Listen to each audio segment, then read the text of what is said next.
great things happen across our country in November, and it's all for the right reasons. It is time to rewrite our ship. I'm not going to say it's time for change. We've said that word so many times before, it's almost lost its stamina, hasn't it? I'm going to say it this way. It is meaningless. I'm going to say it this way.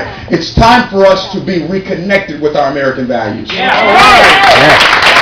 It's a recommitment, as it were, to what it is and who we are as Americans. And Marcus, you've heard me say this many times over, and it bears repeating today. Something fantastic happens when we as a nation can say that we're starting to make positive strides in terms of race relations. Your family, so I'm going to speak open and honest. That's the only way I know to speak anyway. But that much more honesty because I like you so much. We have turned a serious corner in terms of race relations. There was a time in our nation where it was so, whether here, whether Georgia, whether Mississippi, I remember teasing with my father because we were making a journey to Louisiana, to New Orleans. And I asked the sarcastic question, is there a way we can get to New Orleans by going around Mississippi? We lived in Georgia at the time. And I told Dad, at the last exit before we leave Alabama, I want to go to the restroom.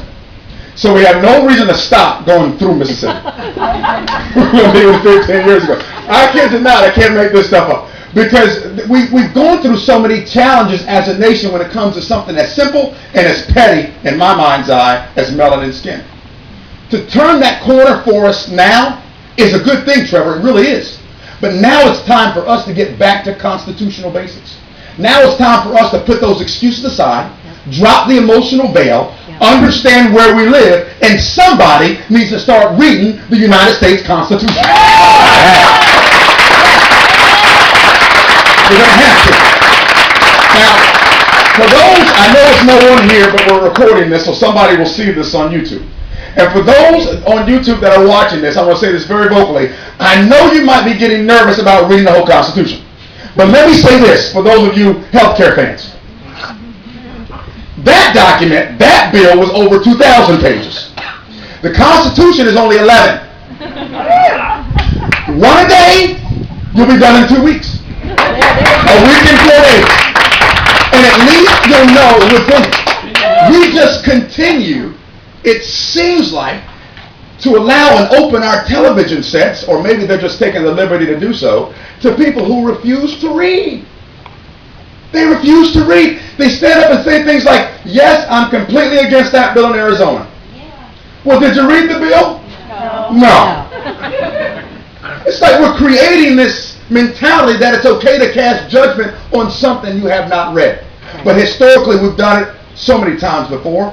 We've judged a book by the cover without the content, knowing it therein. We have to stop those things and realize that when those founders got in the room and they stayed there for 22 days trying to iron out the Constitution before even signing it, they were doing it because they realized that this document would be the one document for our nation that would transcend over time. It would be a document that would grow with the nation, and more than just a guideline, it would be the principal document for our country. They realized how important it would be. That's why they poured so much time into putting that Constitution together. Doesn't it bear some understanding for us that maybe we should read what they took over a month to put together? Yeah.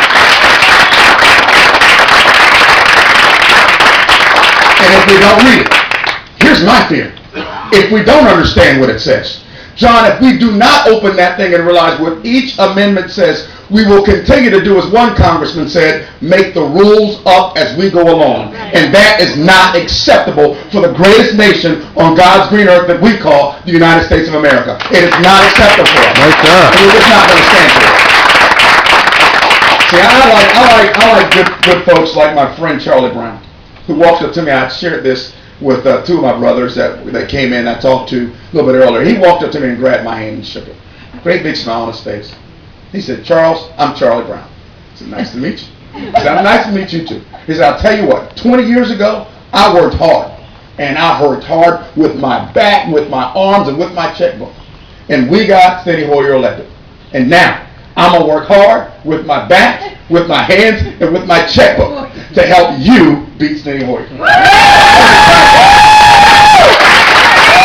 Hold your applause for a second. Because he followed that up with, and if you get down there and do the same thing he's doing, I'm going to work hard with my back, with my hands and with my checkbook to get you defeated. Now that you understand that, congratulations on working for you. I said, thanks a lot, Charlie. I appreciate that. I like that because that speaks of an apathetic attitude going away. It speaks of the silent majority being silent no more.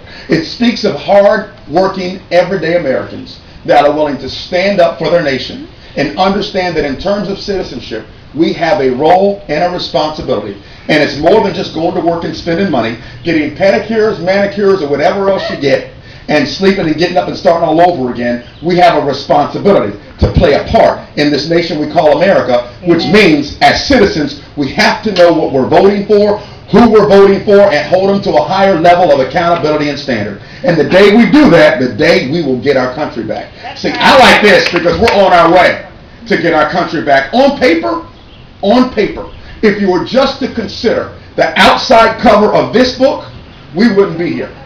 Some of you all are going to write large checks today. Thank you so much for that, by the way. And I know, bless your hearts. Thank you so much, sir. I really do appreciate it. On the surface, you have no reason to do it. It's almost asinine if you were to consider the outside of the book. But what I like the most about this